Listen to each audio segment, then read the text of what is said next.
Have you ever had that feeling that a small problem would resolve quickly, but before you knew it, you were neck-deep in trouble? Exactly. Today's story begins like that. I was on my grandfather's farm, helping to clean the yard. The sun beat down fiercely, the hoe creaked, and suddenly I saw a somewhat soft patch of earth near the old, disused well. Curious, I started digging. Just a little bit. A small hole.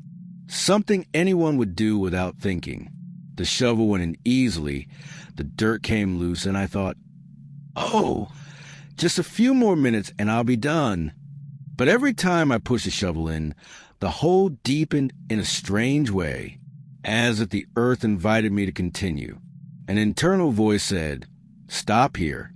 But another part of me insisted, you've started, finish it. And that's when I noticed something. The hole never seemed to have a bottom. I removed layer after layer, and the earth just disappeared, as if it were being swallowed. It was at that moment that I remembered a phrase my grandfather used to repeat when I was a child. Beware the bottomless pit. He who digs, thinking it's small, ends up trapped by his own weight. I didn't understand. I thought it was just a metaphor. But there, sweating, with calloused hands and a trembling shovel, I realized there was more truth to it than I wanted to accept. And before I could stop, something happened. The ground gave way. I fell, not into an ordinary hole, but into a tight, dark tunnel, as if it had been opened by someone before me. And when I finally stopped, I realized I wasn't in a hole. I was in an underground labyrinth. It seemed impossible to get out. And worse, every step I took to climb up only threw me deeper. But the worst part wasn't the darkness. It was what I started to hear. Whispers. Voices that spoke of credits and promises, calling my name, as if they already knew I would fall there one day. The impact of the fall left me dazed. I struggled to my feet, wiping my dust-covered face. The tunnel ahead of me seemed to breathe. The walls pulsed as if alive. And then came the whispers. At first, I thought it was an echo of my own breath. But no, they were distinct voices, low, insistent, each saying something different. Don't worry, just a little more. You can get out of this easily, just keep going. Take the next passage, it costs nothing. Each phrase sounded like advice, but with that sickly sweet tone that sent shivers down my spine. And that's when I realized the voices spoke like debt collectors disguised as friends. At every turn of the labyrinth, I found stone doors with strange inscriptions. One said advance, another installment, another refinancing. Tempting doors. Whenever I passed through one, there was a sense of relief, as if the path became lighter. But there was a cruel detail. Every time I chose one of these doors, the tunnel closed behind me. The way back disappeared. In other words, every help I accepted trapped me deeper. The metaphor became reality. I tried to climb up, but there was no turning back. And the further I went, the darker and heavier it became. The air grew thin. The walls narrowed, and the voices more aggressive. You're already in, no point in resisting. It's just one more signature. You owe, you will always owe. It was at this point that fear took over. It wasn't just a labyrinth. It was a system designed to drain energy, hope, and time. And the most terrifying part? I started to recognize faces projected on the walls. Ordinary people who had also fallen in there, all with lost eyes, murmuring numbers, dates, and deadlines. And then, turning a corner, I saw a staircase. Finally, a way up. But there was a problem. The stairs didn't lead up. They led even deeper. I knew I shouldn't go down, but as I took the first step, I heard something below, a metallic sound, like dragging chains, and someone laughing. The staircase spiraled downwards, narrow and damp. Each step seemed to drain my energy. The metallic sound echoed closer and closer, as if someone was dragging chains against a stone. When I reached the bottom, the darkness opened into a vast hall. It wasn't natural. It seemed hand-carved, but with impossible proportions, like an underground cathedral. In the center, there was an iron chair, and in it sat him, a tall figure, overly thin, with skin stretched taut over slender bones. Chains wrapped around his arms and legs, but I quickly realized these weren't chains of imprisonment. They were chains of possession, as if he had chosen them. And when he raised his head, his eyes were two deep, echoing holes. He smiled. "Welcome to the bottom, traveler. Here there is no debt, only commitment. You dug your way to me because you wanted to. Everyone does."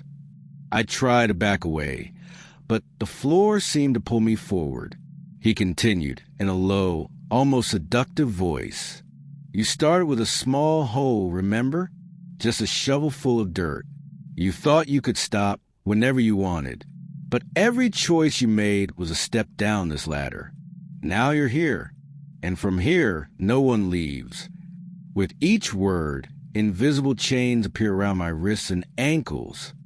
I struggled, but the more I resisted, the tighter they became. He came closer, his steps dragging the echo of iron chains, and whispered, "It's not prison, it's protection. The labyrinth takes care of those who accept it. Just sign." On the floor, before me, a contract appeared. Endless lines, tiny letters. I didn't understand half of what was written, but somehow my hand itched to pick up the pen that appeared with it. It was seductive, the promise of rest, of no longer having to fight the weight. But deep down, something in me knew this wasn't a solution. It was a trap. As I hesitated, I looked around and saw human figures trapped in the walls, as if they'd been swallowed by the stone. Each held a copy of that contract. All had the same empty gaze, as if they had surrendered not just their freedom, but their very soul. My heart pounded. If I signed, I would just be another face on that wall. But when I tried to refuse, he laughed loudly and said something that chilled my blood. "You already signed when you took the first shovelful of dirt. Now, all that's left is for me to collect." His laughter echoed through the hall's walls as if multiplied by 1,000 mouths. I trembled. The floor vibrated. The chains whirred, and the sensation was that the very air was closing in around me. "You already signed," he repeated, approaching. "The first shovelful of dirt was your down payment. Every step, every door you passed through was a new contract. Now it's time to pay." Suddenly, the voices that had once whispered soft advice began to scream, all together like a macabre choir. "Pay! Pay! Pay! Pay!" The echo was so strong that I covered my ears, but it was useless. Those words came from inside my head.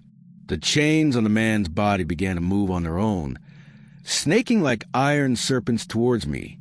Each time one touched me, I felt an unbearable weight. It wasn't physical pain. It was something worse. It was as if each chain brought with it a bitter memory. Broken promises, unpaid bills, sleepless nights. A weight I couldn't shake off. He smiled with thin, yellowish teeth and pointed at me. "Debt never disappears. It only changes form. Now you belong to the pit. The more you struggle, the deeper you'll fall." I thrashed, but then I realized a horror. The ground beneath my feet gave way again. It was like quicksand made of shadows, sucking my body inward. As I sank, I saw the other faces trapped in the walls trying to speak. Some cried. Others laughed in despair. But none seemed free. Desperate, I screamed, "What do you want from me?" He leaned in, his face close to mine, his breath cold as stone. "I want what I've always wanted. Time. Your time. Here, every second that passes out, there's worth a lifetime in here. And you've already given me more than you imagine." At that instant, I realized something terrifying. The watch on my wrist was spinning at an insane speed. The hands raced nonstop, as if years were passing in minutes. I was losing everything, and just when I thought there was no way out, I heard a different voice. It wasn't a whisper, it wasn't a scream. It was a firm call coming from above the pit. Someone was calling me back. As the clock spun endlessly, I saw my life slipping away like water through my fingers. Despair took over, and I almost gave in. I almost let the contract swallow me whole. But then came that voice. Clear, firm. Get up. It's not over yet. It was strangely familiar. It didn't come from the walls, nor from the shadows, but from above, from the edge of the pit. I looked up and saw a beam of light cutting through the darkness. An arm extended, holding a rope. The voice insisted, "Don't listen to the chains. They feed on your fear. Grab on." My heart pounded. The Lord of Chains noticed too. He roared, a rumble that made the entire hall tremble. "No one escapes. He who enters pays. You are mine." The chain stretched towards me, trying to ensnare me completely. It was at that moment that I had to choose. Grab the rope and fight with everything I had, or succumb to the weight and become another face on the wall. I gathered my last ounce of strength, ignored the shouts, the contracts, and jumped. I gripped the rope with both hands, feeling my skin tear against the rough fiber. The entire pit roared like a hungry beast, trying to pull me back. But inch by inch I climbed. The voices weakened. The chains broke in the air. And when I finally crossed the mouth of the pit, the light blinded me. I fell to my knees on the farm ground, sweating, covered in dirt. I looked around. It was the same yard, the same sun, but something had changed. My watch was stopped, frozen at the exact second I grabbed the rope. The pit was there, quiet, as if nothing had happened. But I knew the truth. That hole wasn't just earth. It was a reminder. Every shove of the shovel you make without thinking can be the beginning of an endless fall. I slowly stood up, still breathless, and walked away, because I understood that the pit never closes. It waits, and he who doesn't watch digs again. The bottomless pit is like debt. It starts small with shovelful of dirt. A purchase here, a credit there. It seems innocent until it becomes a labyrinth that swallows time, energy, and freedom. And the way out only comes when you refuse to keep digging.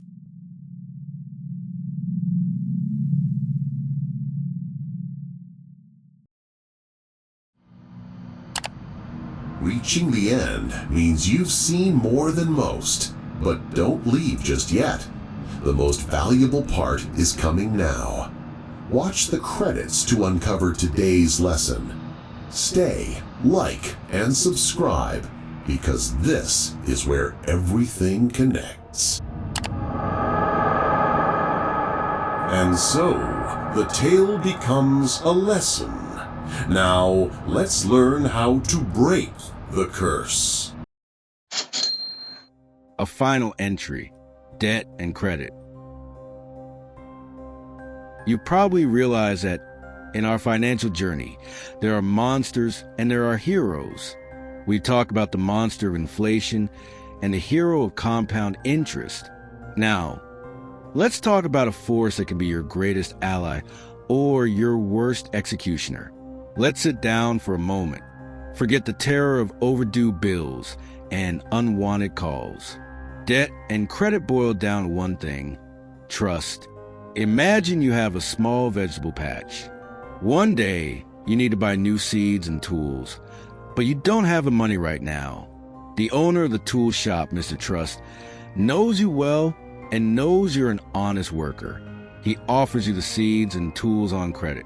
This means he gives you what you need now, with a promise that you will pay him back later, with a small trust fee for his help. This is credit, a tool based on trust. And debt? Well, debt is the result of using that tool. If you use the seeds and tools to grow your plantation, you sell your vegetables, pay Mr. Trust, and still have money left over for yourself. You use credit to your advantage. His trust help you prosper. But what if, instead of planting the seeds, you use the tools to dig a hole and throw the seeds in there? You won't have vegetables to sell.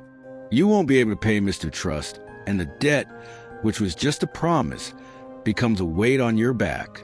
Mr. Trust's confidence now has a price, and the debt, which already includes interest, begins to grow like a weed, covering everything you own. And what's the big lesson? The big lesson here is that credit is not free money. It's a tool. If used wisely, it gives you the power to build your future. You can use credit to open a business, to buy a house, to invest in something that will give you a return. But if used irresponsibly, it becomes debt, a monster that takes away your peace and consumes your opportunities. The key is to understand the difference. Credit is an opportunity. Debt is a result. And your greatest protection is knowing which is which.